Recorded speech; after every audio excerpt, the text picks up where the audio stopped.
So, hello and welcome back to another evening with Miss Jane Austen and her so far quite enjoyable book, Pride and Prejudice. I actually, I've been avoiding spoilers.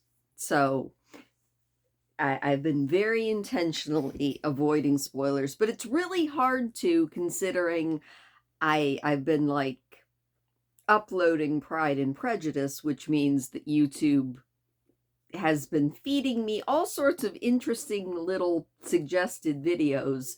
And a lot of them are about classic books because I've also been looking into more and more classic books.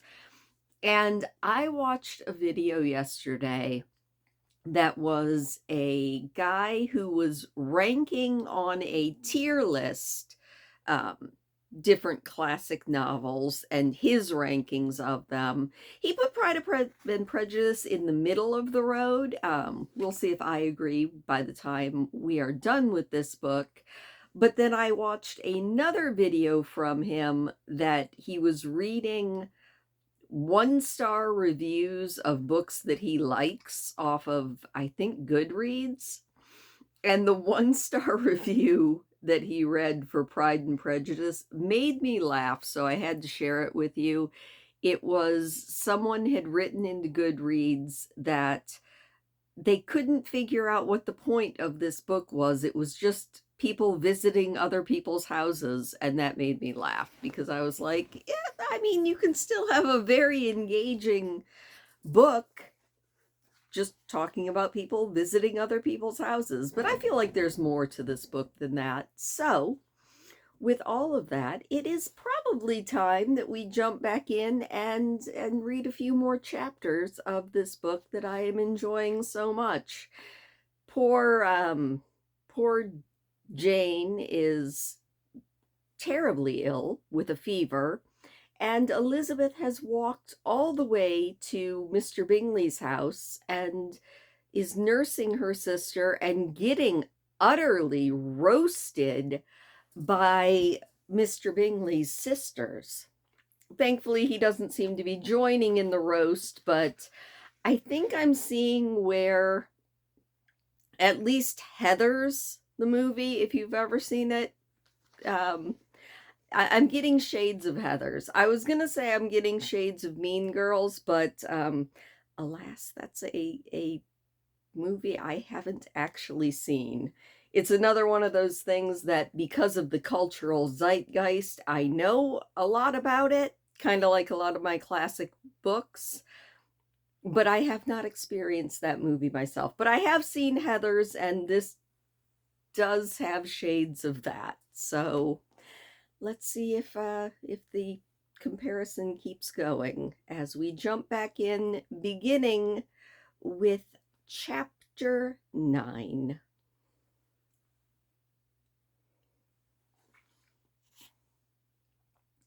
Elizabeth passed the chief of the night in her sister's room, and in the morning had the pleasure of being able to send a tolerable answer to the inquiries which she very early received from Mr. Bingley by a housemaid, and sometimes afterwards from the two elegant ladies who waited on his sisters. In spite of this amendment, however, she requested to have a note sent to Longbourn, desiring her mother to visit Jane and form her own judgment of the situation. The note was immediately dispatched, and its contents as quickly complied with. Mrs. Bennet, accompanied by her two youngest girls, reached Netherfield soon after the family breakfast. Had she found Jane in any apparent danger, Mrs. Bennet would have been very miserable.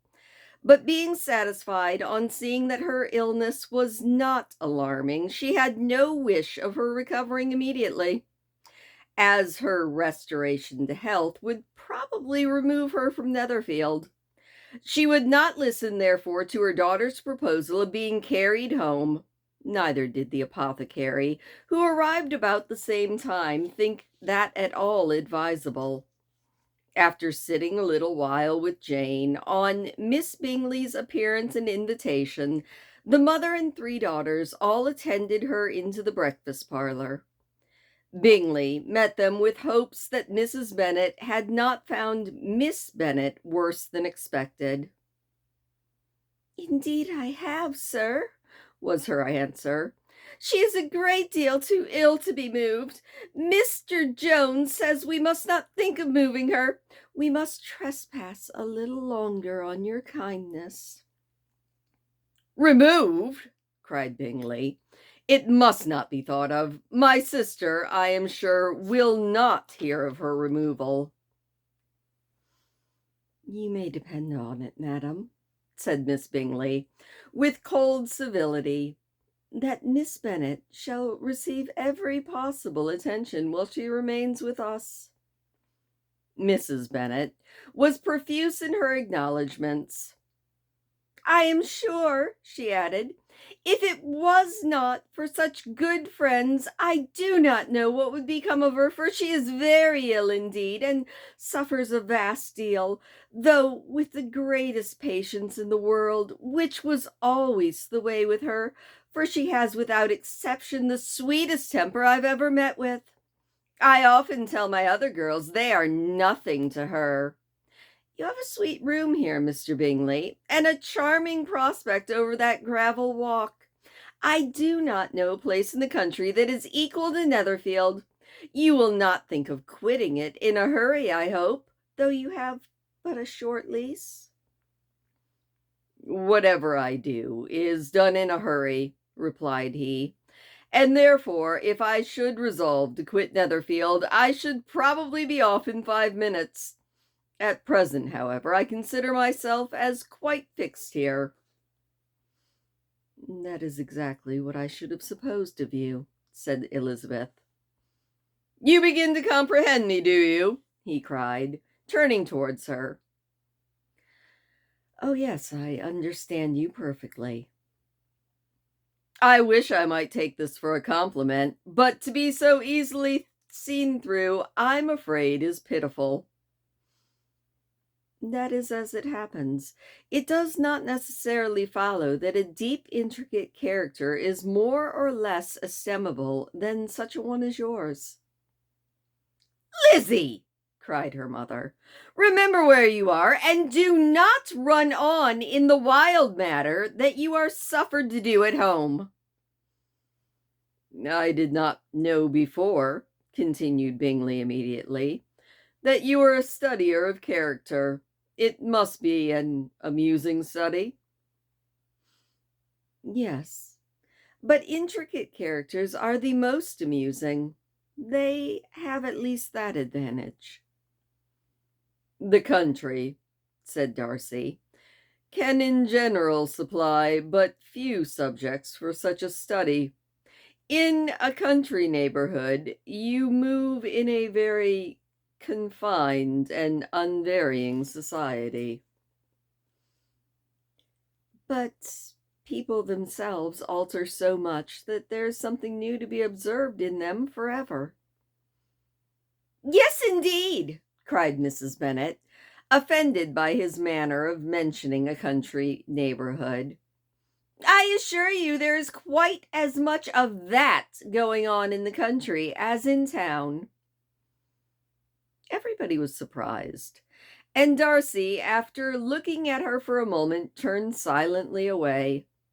Mrs. Bennet, who fancied that she had gained a complete victory over him, continued her triumph. "I cannot see that London has any great advantage over the country for my part, except in the shops and public places. The country is a vast deal pleasanter, is it not, Mr. Bingley?" "When I am in the country," he replied, "I never wish to leave it, and when I am in town it is much the same. They have each their advantages, and I can be equally happy in either." "Ay, that is because you have the right disposition, but that gentleman," looking at Darcy, "seemed to think the country was nothing at all." "Indeed, mamma, you are mistaken," said Elizabeth, blushing for her mother. "You quite mistook Mr. Darcy. He only meant that there was not such a variety of people to be met in the country as in town, which you must acknowledge to be true. Certainly, my dear, nobody said that there were, but as to not meeting with many people in this neighborhood, I believe that there are few neighborhoods larger. I know we dine with 24 families. Nothing but concern for Elizabeth could enable Bingley to keep his countenance. His sister was less delicate, and directed her eye towards Mr. Darcy with a very expressive smile. Elizabeth, for the sake of saying something that might turn her mother's thoughts, now asked her if Charlotte Lucas had been at Longbourn since her coming away. Yes, she called yesterday with her father. What an agreeable man Sir William is, Mr. Bingley, is he not? So much the man of fashion, so genteel and so easy. He has always something to say to everybody. That is my idea of good breeding, and those persons who fancy themselves very important and never open their mouths quite mistaken in this matter. Did Charlotte dine with you? No, she would go home. I fancy she was wanted about the mince pies. For my part, Mr. Bingley, I always keep servants that can do their own work. My daughters are brought up differently, but everybody is to judge for themselves, and the Lucases are very good sorts of girls, I assure you. It's a pity they're not handsome. Not that I think Charlotte so very plain, but then she is our particular friend. She seems a most pleasant young woman, said Bingley. Oh, dear, yes, but you must own she is very plain. Lady Lucas herself has often said so, and envied me Jane's beauty. I do not like to boast of my own child, but to be sure, Jane, one does not often see anybody better looking. It is what everybody says. I do not trust my own partiality. When she was only 15, there was a gentleman at my brother Gardiner's in town, so much in love with her that my sister-in-law was sure that he would make her an offer before we came away, but, however, he did not. Perhaps he thought her too young. However, he wrote some verses to her, and quite pretty they were. And so ended his affection, said Elizabeth impatiently. There has been many a one, I fancy, overcome in the same way. I wonder, who first discovered the efficiency of poetry as a driving away of love? I have been used to consider poetry as the food of love, said Darcy. Of a fine, stout, healthy love it may. Everything nourishes what is strong already. But if it be only a light, thin sort of inclination, I'm convinced that one good sonnet will starve it entirely away. Darcy only smiled, and the general pause which ensued made Elizabeth tremble lest her mother should be exposing herself again. She longed to speak, but could think of nothing to say, and after a short silence, Mrs. Bennet began repeating her thanks to Mr. Bingley for his kindness to Jane, with an apology for troubling him also with Lizzie. Mr. Bingley was unaffectedly civil in his answer, and forced his younger sister to be civil also, and say what the occasion required. She performed her part, indeed, without much graciousness, but Mrs. Bennet was satisfied, and soon after ordered her carriage. Upon this signal, the youngest of her daughters put herself forward. The two girls had been whispering to each other during the whole visit, and the result of it was that the youngest should tax Mr. Bingley with having promised on his first coming into the country to give a ball at Netherfield. Lydia was a stout, well-grown girl of 15, with a fine complexion and a good-humored countenance, a favorite with her mother, whose affection had brought her into public at an early age. She had high animal spirits and a sort of natural self-consequence, which the attentions of the officers to whom her uncle's good dinners and her own easy manners recommended her had only increased into assurance. She was very equal, therefore, to address Mr. Bingley on the subject of the ball, and abruptly reminded him of his promise, adding that it would be a most shameful thing in the world if he didn't keep it. His answer to this sudden attack was delightful to their mother's ear. "I am perfectly ready, I assure you, to keep my engagement, and when your sister is recovered, you shall, if you please, name the very day of the ball. But you would not wish to be dancing while she's ill." Lydia declared herself satisfied.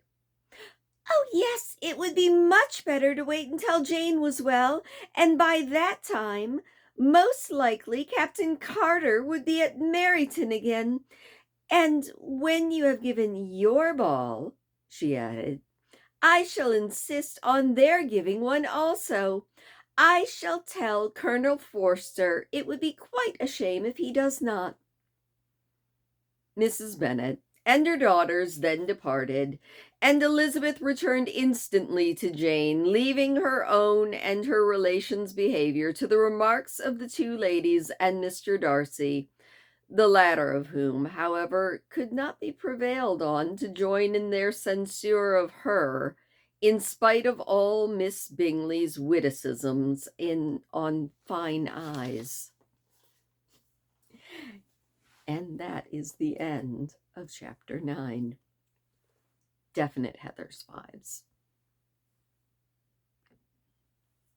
Chapter 10.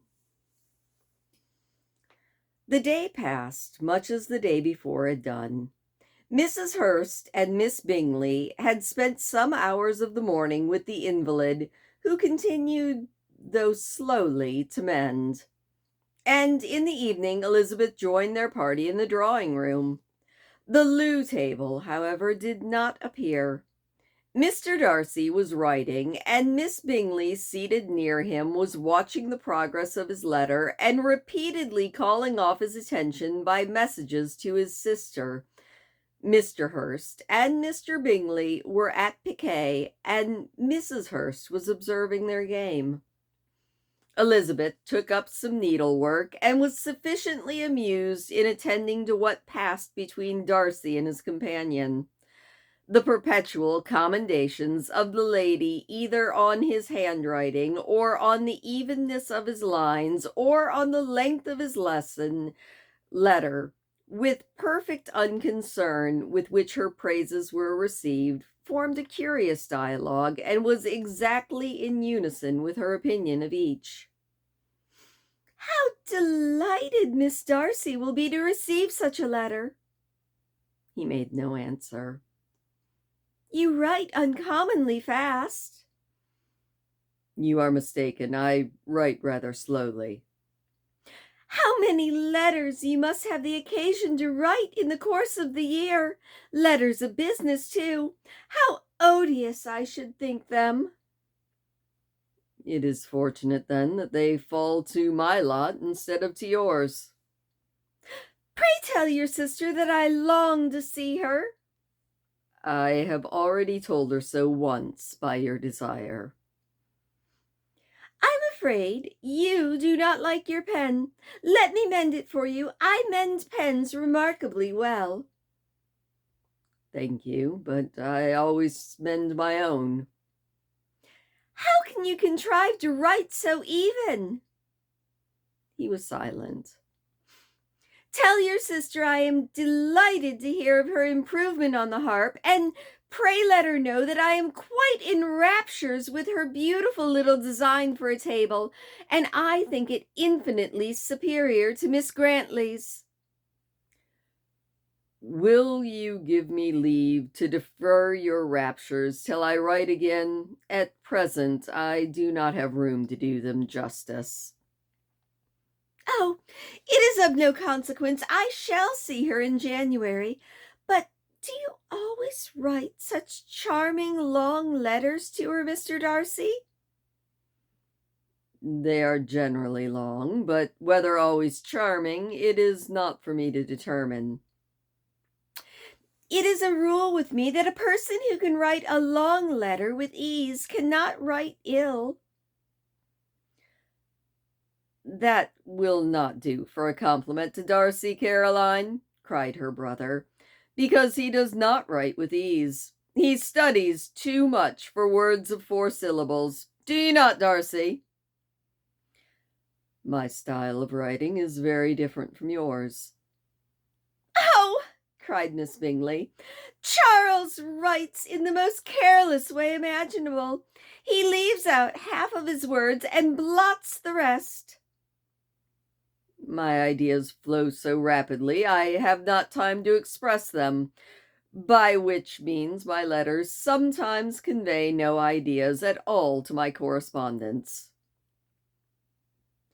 Your humility, Mr. Bingley, said Elizabeth, must disarm reproof. Nothing is more deceitful, said Darcy, than the appearance of humility. It is often only careless of opinion, and sometimes an indirect boast. And which of the two do you call my little recent piece of modesty? The indirect boast, for which you are really proud of your defects in writing, because you consider them as proceeding from a rapidity of thought and a carelessness of execution, which, if not estimable, you think at least highly interesting. The power of doing anything with quickness is always much prized by the possessor, and often without any intention to the imperfection of performance. When you told Mrs. Bennet this morning that if you ever resolved on quitting Netherfield, you should be gone in 5 minutes, you meant it to be sort of panegyric of a compliment to yourself. And yet, what is there so very laudable in a precipitance which must leave very necessary business undone, and can be of no real advantage to yourself or anyone else?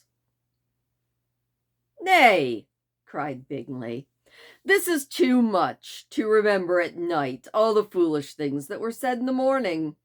And yet, upon my honor, I believed what I said of myself to be true, and I believe it at this moment. At least, therefore, I did not assume the character of needless precipitance merely to show off before the ladies. I dare say that you believed it, but I am no means convinced that you would be gone with such celerity. Your conduct would be quite as dependent on chance as that of any man I know, and if, as you were mounting your horse, a friend were to say, Bingley, you had better stay till next week, you would probably do it. You would probably not go, and at another word might stay a month. You have only proved that by this, said Elizabeth, that Mr. Bingley did not do justice to his own disposition. You have shown him off now much more than he did himself. I am exceedingly gratified, said Bingley, by your converting what my friend says into a compliment on the sweetness of my temper, but I am afraid that you are giving it a turn which that gentleman did by no means intend, for he would certainly think better of me if under such a circumstance I were to give a flat denial and ride off as fast as I could. Would Mr. Darcy then consider the rashness of your original intention as atoned for by your obstinacy in adhering to it? Upon my word, I cannot exactly explain the matter. Darcy must speak for himself. You expect me to account for opinions which you choose to call mine, but which I have never acknowledged. Allowing the case, however, to stand according to your representation, you must remember, Miss Bennet, that the friend who is supposed to desire his return to the house and the delay of his plan has merely desired it, asked without offering one argument in favor of its propriety. To yield readily, easily to the persuasion of a friend is of no merit to you? To yield without conviction is no compliment to the understanding of either. You appear to me, Mr. Darcy, to allow nothing for the influence of friendship and affection. A regard for the requester would often make one readily yield to a request without waiting for arguments to reason one into it.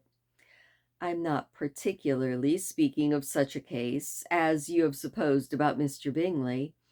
We may as well wait, perhaps, until the circumstance occurs before we discuss the discretion of his behavior thereupon. But in general and ordinary cases between friend and friend, where one of them is desired by the other to change a resolution of no very great moment, should you think ill of that person for complying with the desire without waiting to be argued into it?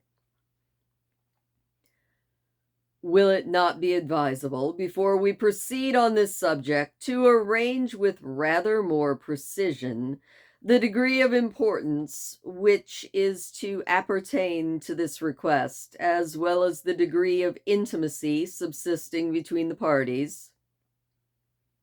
By all means, cried Mr. Bingley. Let us hear all the particulars, not forgetting their comparative height and size, for that will have more weight in the argument, Miss Bennet, than you may be aware of. I assure you that if Darcy were not such a great tall fellow in comparison with myself, I should not pay him half as much deference. I declare I do not know a more awful object than Darcy, on particular occasions, and in particular places, at his own house especially, and of a Sunday evening when he has nothing to do. Mr. Darcy smiled, but Elizabeth thought she could perceive that he was rather offended, and therefore checked her laugh. Miss Bingley warmly resented the indignity that he had received in an expostulation with her brother for talking such nonsense. I see your design, Bingley, said his friend. You dislike an argument, and you want to silence this.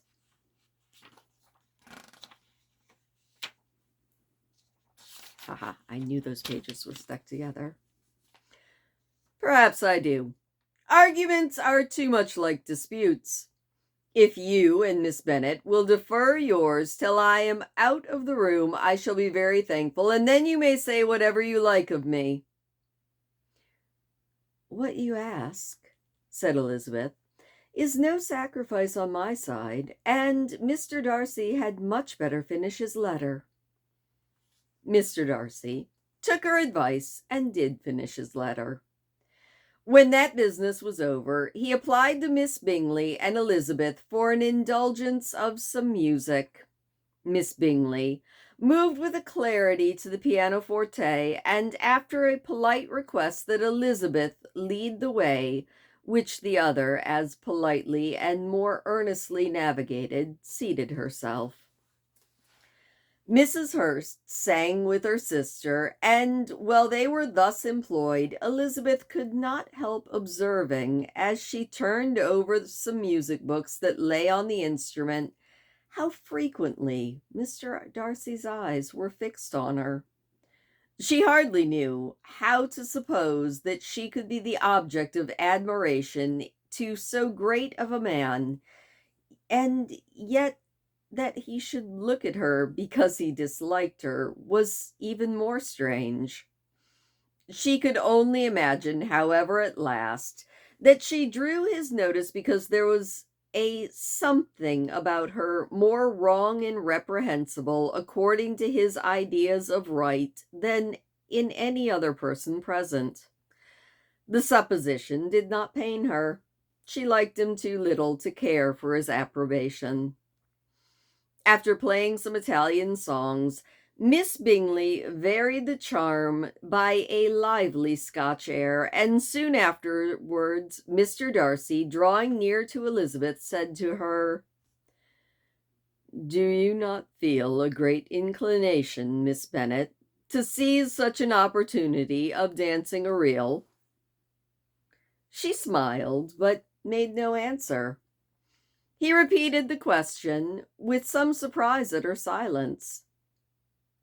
"Oh," she said, "I heard you before, but I could not immediately determine what to say in reply. You wanted me, I know, to say yes, that you might have the pleasure of despising my taste. But I always delight in overthrowing those kinds of schemes and cheating a person of their premeditated contempt. I have therefore made up my mind to tell you that I do not want to dance a reel at all. And now, despise me if you dare." "Indeed, I do not dare." Elizabeth, having rather expected to affront him, was amazed at his gallantry, but there was a mixture of sweetness and archness in her manner, which made it difficult for her to affront anybody. And Darcy had never been so bewitched by any woman as he was by her. He really believed that, were it not for the inferiority of her connections, he should be in some danger. Miss Bingley saw, or suspected enough to be jealous, and her great anxiety for the recovery of her dear friend Jane received some assistance from her desire in getting rid of Elizabeth. She often tried to provoke Darcy into disliking her guest by talking of their supposed marriage and planning his happiness for such an alliance. "I hope," said she, as they were walking together in the shrubbery the next day, "that you will give your mother-in-law a few hints when this desirable event takes place as to the advantage of holding her tongue. And, if you can compass it, do cure the younger girls of running after the officers. And, if I may mention so delicate a subject, endeavor to check that little something bordering on conceit and impertinence which your lady possesses." "Have you anything else to propose for my domestic felicity?" "Oh, yes. Do let the portraits of your uncle and aunt Phillips be placed in the gallery at Pemberley. Put them next to your great uncle, the judge. They are in the same profession, you know, only different lines. As for your Elizabeth's picture, you must not attempt to have it taken, for what painter could do justice to those beautiful eyes?" "It would not be easy indeed to catch their expression, but their color and shape and the eyelashes, so remarkably fine, might be copied." At that moment they were met from another walk by Miss Hurst and Elizabeth herself. "I did not know that you intended to walk," said Miss Bingley, in some confusion lest they had been overheard.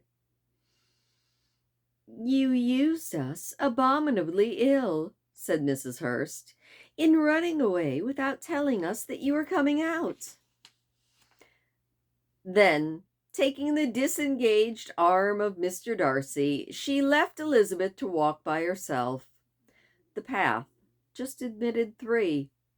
Mr. Darcy felt their rudeness and immediately said, "This walk is not wide enough for our party. We had better go into the avenue." But Elizabeth, who had not the least inclination to remain with them, laughingly answered, No, no, stay where you are. You are charmingly grouped and appear to uncommon advantage. The picturesque would be spoilt by admitting a fourth. Goodbye." She then ran gaily off, rejoicing as she rambled about in hope of being at home again in a day or two. Jane was already so much recovered as to intend on leaving her room for a couple of hours that evening. And thus ends chapter 10. Chapter 11. When the ladies removed after dinner, Elizabeth ran up to her sister and, seeing her well guarded from cold, attended her into the drawing room, where she was welcomed by her two friends with many professions of pleasure. And Elizabeth had never seen them so agreeable as they were during the hour which passed before the gentlemen appeared. Their powers of conversation were considerable. They could describe an entertainment with accuracy, relate an anecdote with humor, and laugh at their acquaintance with spirit. But when the gentlemen entered, Jane was no longer the first object.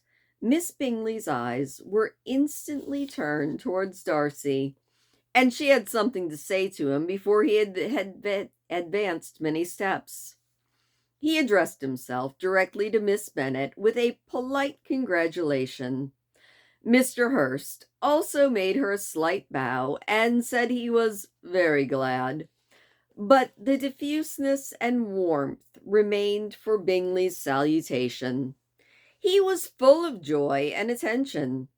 The first half hour was spent in plying up the fire lest she should suffer from the change of room, and she removed at his desire to the other side of the fireplace that she might be farther from the door. He then sat down by her and talked scarcely to anyone else. Elizabeth, at work in the opposite corner, saw it all with great delight. When tea was over, Mr. Hurst reminded his sister-in-law of the card table, but in vain. She had obtained a private intelligence that Mr. Darcy did not wish for cards, and Mr. Hurst soon found even his open petition rejected. She assured him that no one intended to play, and the silence of the whole party on the subject seemed to justify her. Mr. Hurst had therefore nothing to do but to stretch himself out on one of the sofas and go to sleep. Darcy took up a book, Miss Bingley did the same, and Mr. Hurst, or Mrs. Hurst, principally occupied in playing with her bracelets and rings, joined now and then in her brother's conversation with Miss Bennet. Miss Bingley's attention was quite as much engaged in watching Mr. Darcy's progress through his book as in reading her own, and she was perpetually either making some inquiry or looking at his page. She could not win him, however, to any conversation. He merely answered her question and read on. At length, quite exhausted by the attempt to be amused with her own book, which she had chosen only because it was the second volume of his, she gave a great yawn and said, "How pleasant it is to spend an evening this way! I declare, after all, there is no enjoyment like reading. How much sooner one tires of anything other than a book! When I have a house of my own, I shall be miserable if I do not have an excellent library." No one made any reply. She then yawned again, threw aside her book, and cast her eyes around the room in quest of some amusement, when, hearing her brother mentioning a ball to Miss Bennet, she turned suddenly towards him and said, "By the by, Charles, are you really serious in meditating a dance at Netherfield? I would advise you, before you determine on it, to consult with the wishes of the present party. I am much mistaken if there are not some among us to whom a ball would be rather a punishment than a pleasure." "If you mean Darcy," cried her brother, He may go to bed if he chooses before it begins, but as for the ball, it is quite a settled thing.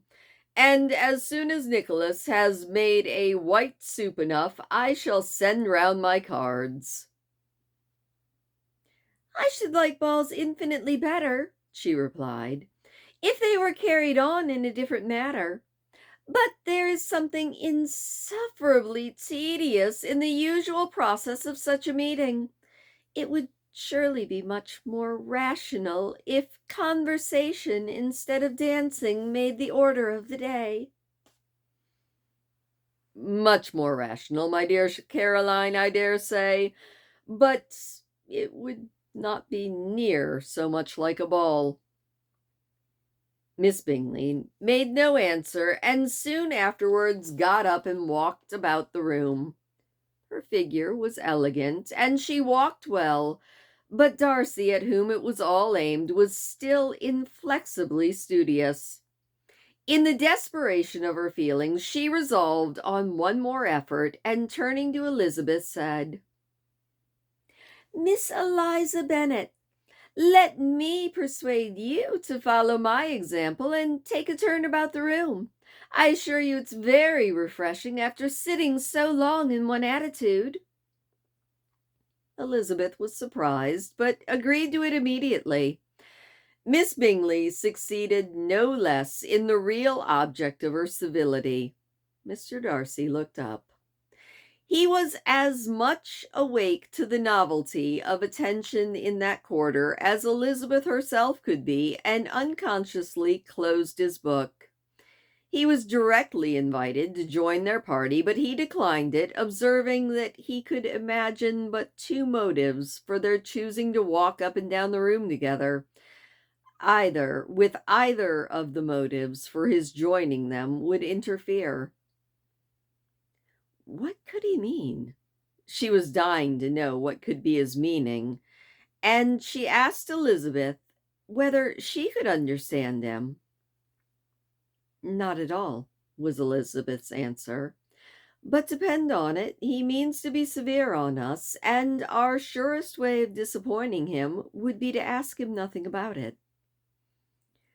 Miss Bingley, however, was incapable of disappointing Mr. Darcy in anything, and persevered, therefore, in requiring an explanation about his two motives. "I have not the smallest objection to explaining them," said he, as soon as she allowed him to speak.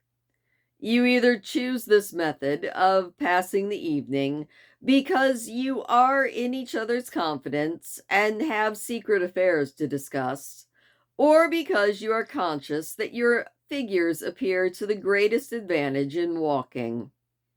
If the first, I should be completely in your way, and if the second, I can admire you much better as I sit by the fire." "Oh, shocking!" cried Miss Bingley. "I've never heard anything so abominable. How shall we punish him for such a speech?"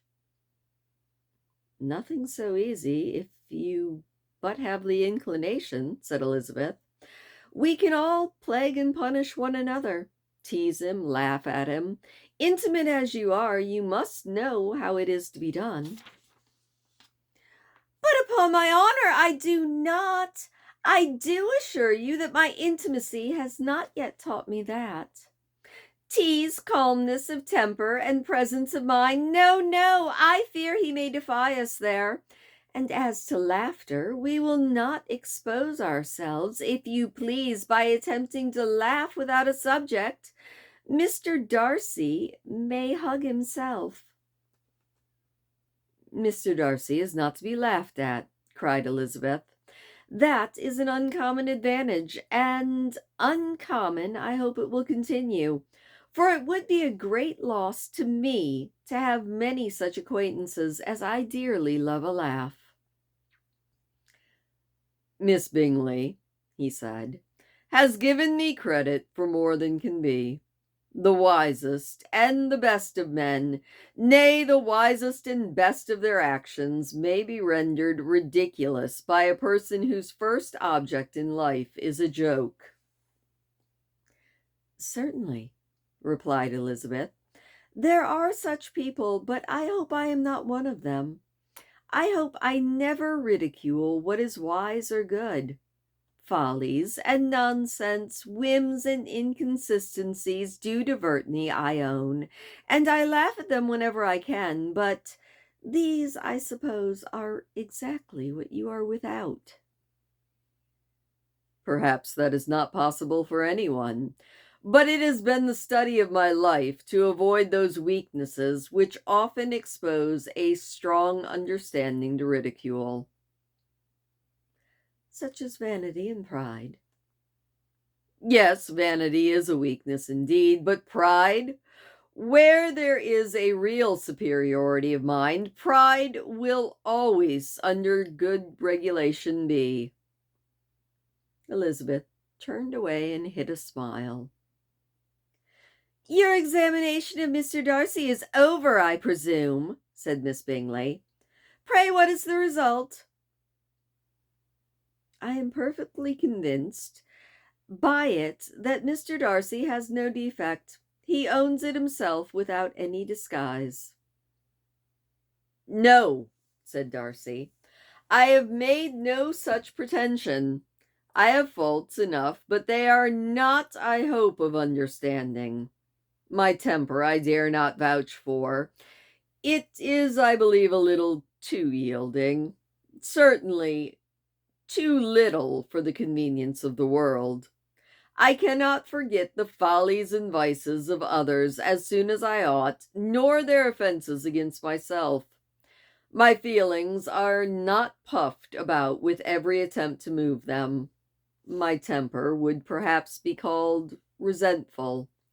My good opinion, once lost, is lost forever. That is a failing indeed, cried Elizabeth.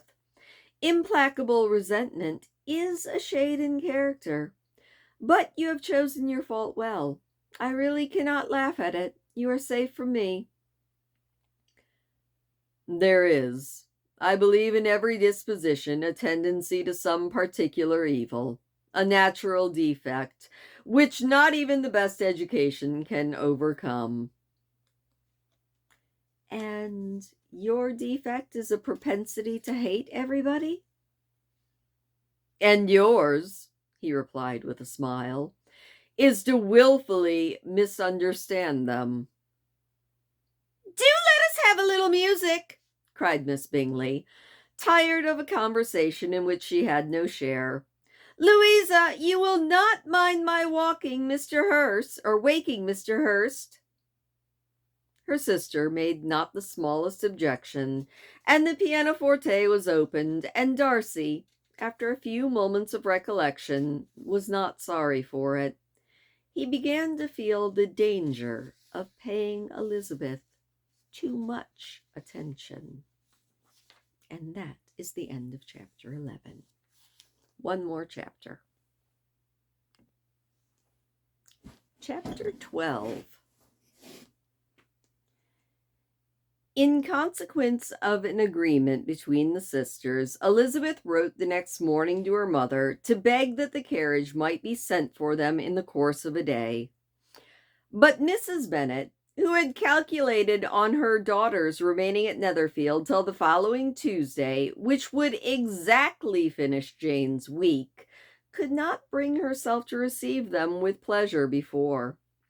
Her answer, therefore, was not precipitous, at least not to Elizabeth's wishes, for she was impatient to get home.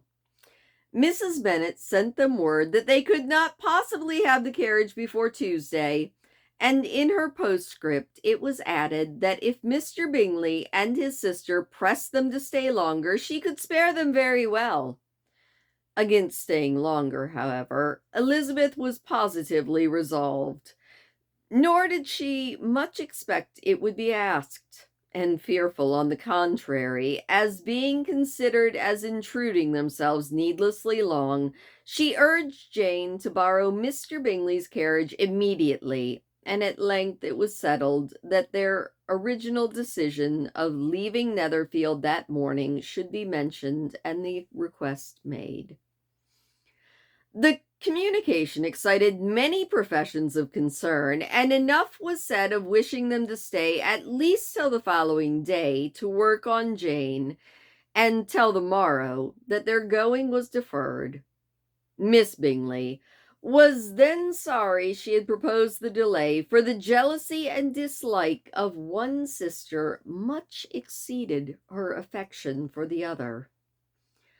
The master of the house heard with real sorrow that they were to go soon, and repeatedly tried to persuade Miss Bennet that it would not be safe for her, that she was not enough recovered, but Jane was firm where she felt herself to be right. To Mr. Darcy it was welcome intelligence. Elizabeth had been at Netherfield long enough. She attracted him more than he liked, and Miss Bingley was uncivil to her, and more teasing than usual to himself.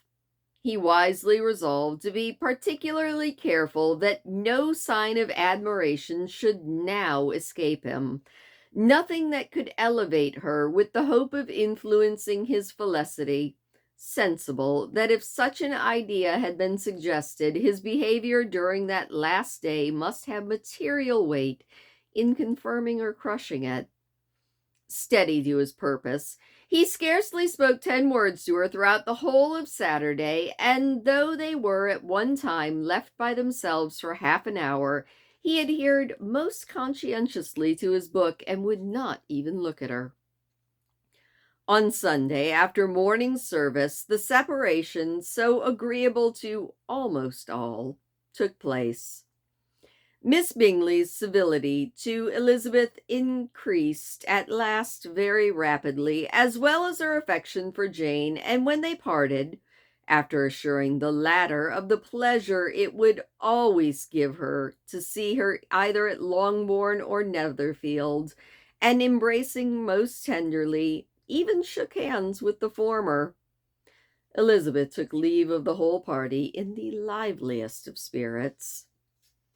They were not welcomed home very cordially by their mother. Mrs. Bennet wondered at their coming, and thought them very wrong to give so much trouble, and was sure Jane would have caught a cold again. But their father, though very laconic in his expressions of pleasure, was really glad to see them. He had felt their importance in the family circle. The evening conversation, when they were all assembled, had lost much of its animation and almost all of its sense in the absence of Jane and Elizabeth. They found Mary, as usual, deep in the study of the throughbass and human nature, and had some new extracts to admire and some new observations of the threadbare morality to listen to. Catherine and Lydia had information for them of a different sort. Much had been done and much had been said in the regiment since the preceding Wednesday. Several of the officers had dined lately with their uncle, a private had been flogged, and it had actually been hinted that Colonel Forster was going to be married. That was a very short chapter, so bonus chapter. We're going to go ahead and do chapter 13 because why the heck not? Chapter 13. You can definitely tell I like this book because I keep extending how long we do it. Chapter 13. I hope, my dear, said Mr. Bennet to his wife, as they were at breakfast the next morning, that you have ordered a good dinner today, because I have reason to expect an addition to our family party. Who do you mean, my dear? I know of nobody that is coming, I am sure, unless Charlotte Lucas should happen to call in, and I hope that my dinners are good enough for her. I do not believe she often sees such at home. The person of whom I speak is a gentleman and a stranger. Mrs. Bennet's eyes sparkled. A gentleman and a stranger?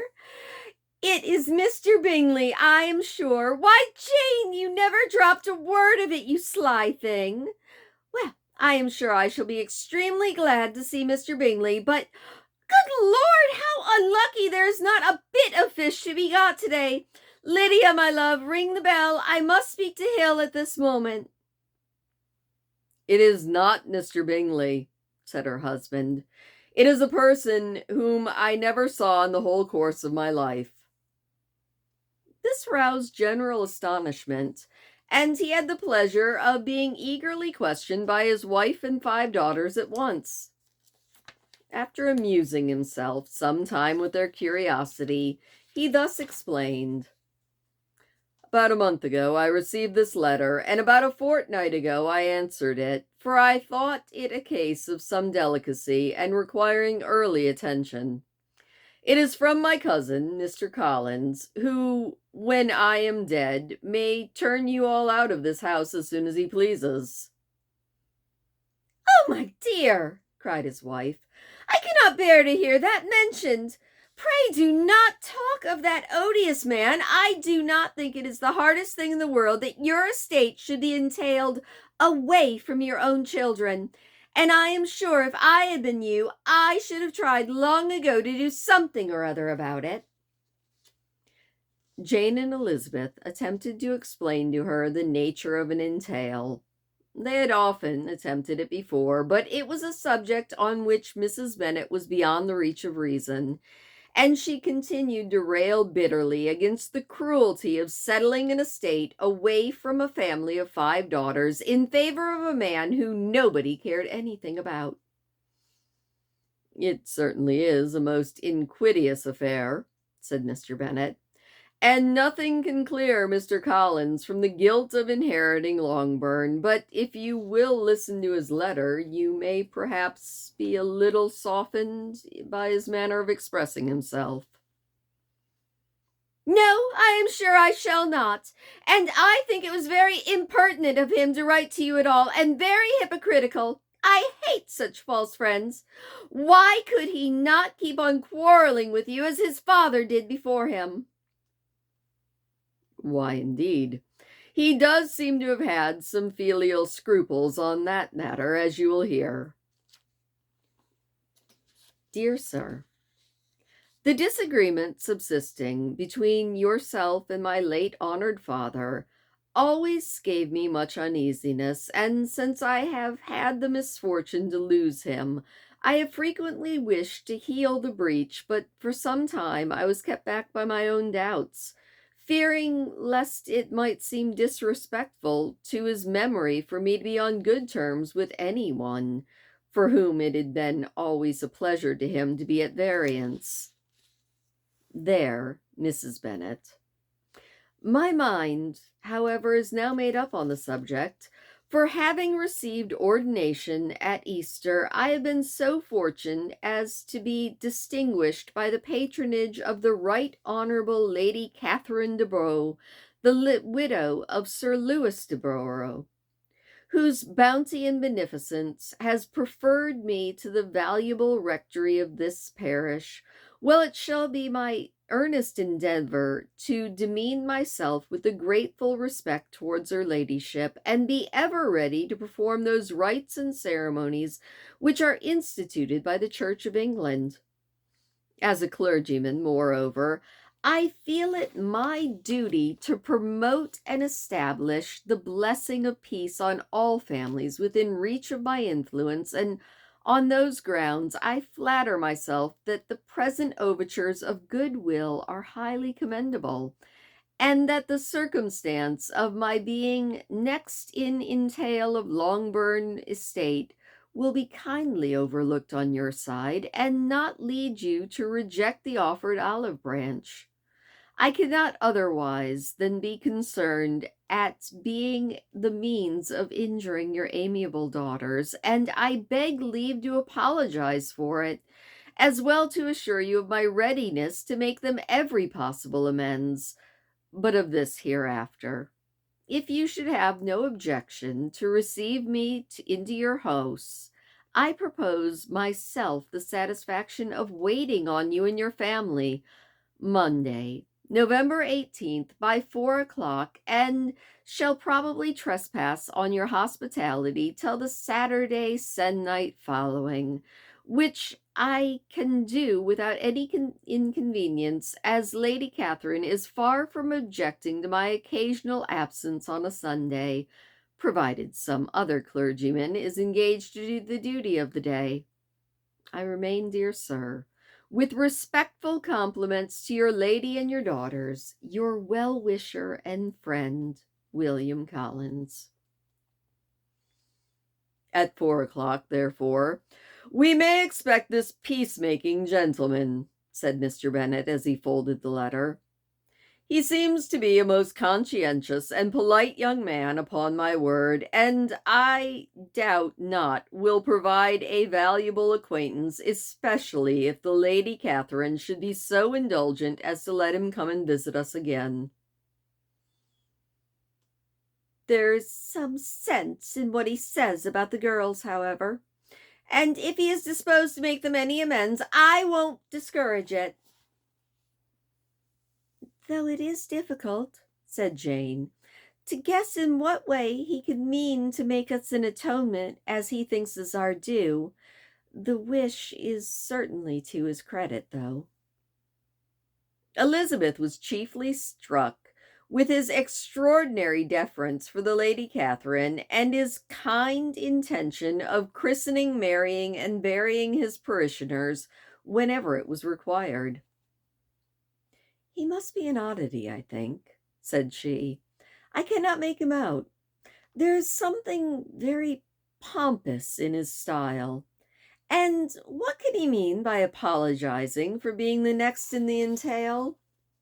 We cannot suppose that he would help it if he could. Can he be a sensible man, sir? No, my dear, I think not. I have great hopes of finding him quite the reverse. There is a mixture of servility and self-importance in his letter, which promises well. I'm impatient to see him. In a point of composition, said Mary, his letter does not seem defective. The idea of an olive branch perhaps is not wholly new, but I think it very well expressed. To Catherine and Lydia, neither the letter nor its writer were to any degree interesting. It was next to impossible that their cousin should come in a scarlet coat, and it was now some weeks since they had received the pleasure from the society of a man in any other color. As for their mother, Mr. Collins' letter had done away much of her ill will, and she was preparing to see him with a degree of composure which astounded her husband and daughters. Mr. Collins was punctual to his time, and he was received with great politeness by the whole family. Mr. Bennet indeed said little, but the ladies were ready enough to talk, and Mr. Collins seemed neither in need of encouragement nor inclined to be silent himself. He was a tall, heavy-looking young man of 25.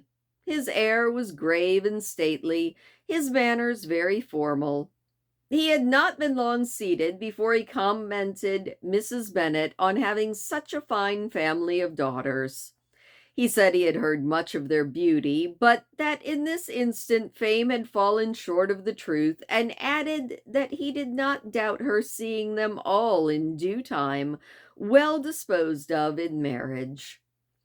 This gallantry was not much to the taste of some of his hearers, but Mrs. Bennet, who quarreled with no compliments, answered readily. You are very kind, I am sure, and I wish with all my heart that it may prove so, for else they will be destitute enough. Things are settled so oddly. You allude, perhaps, to the entail of this estate? Ah, sir, indeed I do. It is a grievous affair to my poor girls, you must confess. Not that I mean to find fault with you, for such things, I know, are chance in this world. There is no knowing how estates will go once they come to be entailed. I am very sensible, madam, of the hardship to my fair cousins, and I could say much on the subject. but that I am cautious of appearing forward and precipitate. But I can assure these young ladies that I come prepared to admire them. At present, I will not say more, but perhaps when we are better acquainted. He was interrupted by a summons to dinner, and the girls smiled on each other. They were not the only objects of Mr. Collins' admiration. The hall, the dining room, and all of its furniture were examined and praised, and his commendation of everything would have touched Mrs. Bennet's heart, but for the mortifying supposition of his viewing it all as his own future property. Their dinner, too, in turn, was highly admired, and he begged to know which of his fair cousins the excellence of cookery was owing. But here he was set right by Mrs. Bennet, who assured him with some asperity that they were well able to keep a good cook, and that her daughters had nothing to do in the kitchen. He begged pardon for having displeased her. In a softer tone, she declared herself not at all offended, but he continued to apologize for another quarter of an hour. This is starting to feel like a soap opera, and I am really enjoying it. So far, I definitely, all right, this one wasn't so much the Heathers vibe or the Mean Girls vibe, but ooh, that Miss Bingley, I think I like her as a bad guy, as a like foil. She seems very snippy and very backbitey, and I like that in a character. I don't like it in a real person, but I like it in a character. Also, what is up with this clergyman? I mean, I guess the Anglican Church does allow for marriage, and I'm assuming that an entail is something like a will. I prevail upon you guys, as always, to fill me in on all the little details that I don't know, but I think I'm picking up everything that Jane Austen is putting down, and I am greatly enjoying it. So, thank you as always. Please do leave me a thumbs up if you don't mind. It does always make me smile. If you're not subscribed, why not hit the subscribe button? It's free, and that way you won't miss an upload, and I will see you guys later.